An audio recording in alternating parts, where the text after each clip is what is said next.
Selama Oktober tercipta 261 ribu lapangan kerja baru di Amerika Serikat, melebihi perkiraan analis. Angka untuk September juga direvisi lebih tinggi ke 315 ribu. If you're a bear, you saw more jobs created than analysts expected. So an upside surprise. People would have thought the economy is starting to slow by now. I'm sure you've seen announcements about layoffs and job cuts. That didn't show up yet. If you're a bull, you did start to see some weakness in the household survey. So there's two surveys that come out. Household survey started to show some weakness. Dari data rumah tangga inilah terlihat bahwa angka pengangguran naik ke 3,7% dari sebelumnya 3,5%. Laporan ketenaga kerjaan ini terbit setelah Bank Sentral AS atau Federal Reserve kembali menaikkan suku bunga acuan sebesar 75%. Kenaikan 75% yang keempat bagi Bank Sentral AS dalam upayanya untuk meredam laju inflasi di Amerika Serikat. Melambatnya penambahan lapangan kerja justru menjadi sinyalemen positif bagi The Fed dan juga bagi investor. That's what the Fed's looking to, is they have to balance stable prices and full employment. That's their dual mandate. And as long as employment is full, they just focus on stable prices, which they stabilize by raising interest rates.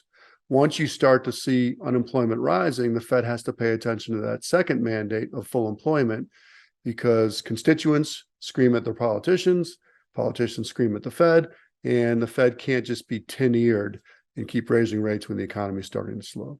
Dampak pengetatan oleh The Fed bagi Asia bervariasi, diawali dengan larinya modal setiap dolar menguat. So with that, definitely there can be divergence between different equity markets going forward. For example, some of those that may benefit from the high commodity prices, which can be Indonesia or Thailand. But on the other hand, if we think about Japan, Korea, and Taiwan, these are the markets that may actually be hurt. Eventually, I think global central banks will need to strike a new balance between the growth and inflation. And especially if we start to see things improving in the US, for example, energy food prices may not grow as fast as what we have seen in the past 1 or 2 years, simply because the base is already quite high. Then inflation may have a chance of basically slowing a little bit early next year. With that in mind, I think that is actually positive for Asia, because at least it can lessen certain pressure that many currencies may have facing right now.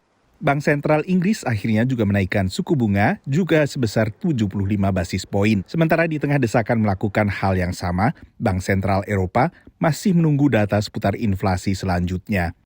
Dari Washington DC, Nova Purwadi dan tim VOA.